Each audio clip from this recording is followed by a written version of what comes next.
তাল গাছ এক পায়ে দাঁড়িয়ে সব গাছ ছাড়িয়ে উঁকি মারে আকাশে।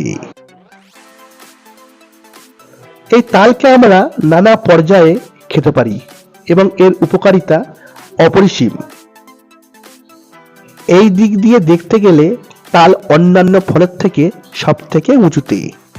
তালের রস, তাল শাঁস, পাকা তাল এবং পাকা তালের আটি উপকারী খাদ্য হিসেবে বিবেচিত হয়ে থাকে। তাল গাছ থেকে তাল পড়ে সেটি পাকা আটি হয়ে গেছে। আজকের আলোচনা এই পাকা আটি ও এই পাকা আটির উপকারিতা সম্বন্ধে। হাই, আমি জিসান। আমার চ্যানেলে আপনাদের সবাইকে স্বাগত।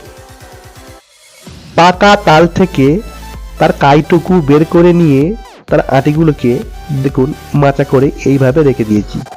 এই পদ্ধতি অবলম্বন করলে সহজেই সেখান থেকে কাণ্ড বেরিয়ে এটাকে আটি হিসেবে আমরা খেতে পারি।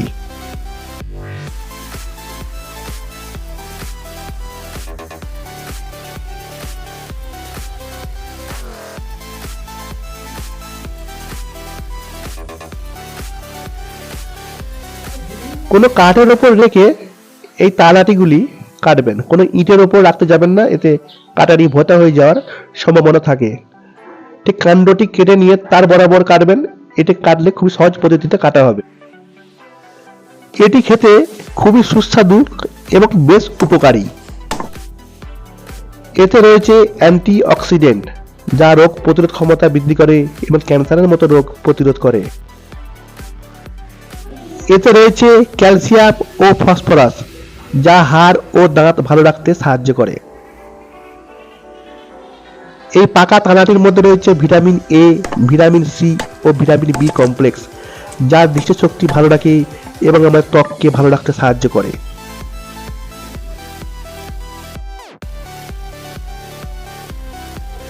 লিভারের নানা রকমের সমস্যাও দূর করে এই পাকা তালাটি।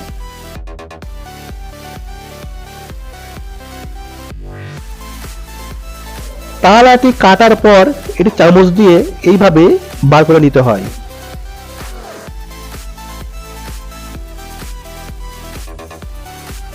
কোষ্ঠকাঠিন্য দূর করে ও মল নরম করে।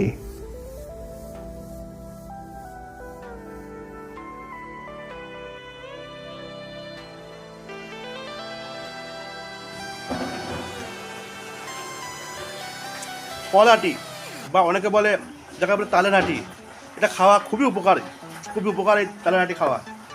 এর মধ্যে সমস্ত রকমের ভিটামিন আছে এই তালের আটির মধ্যে।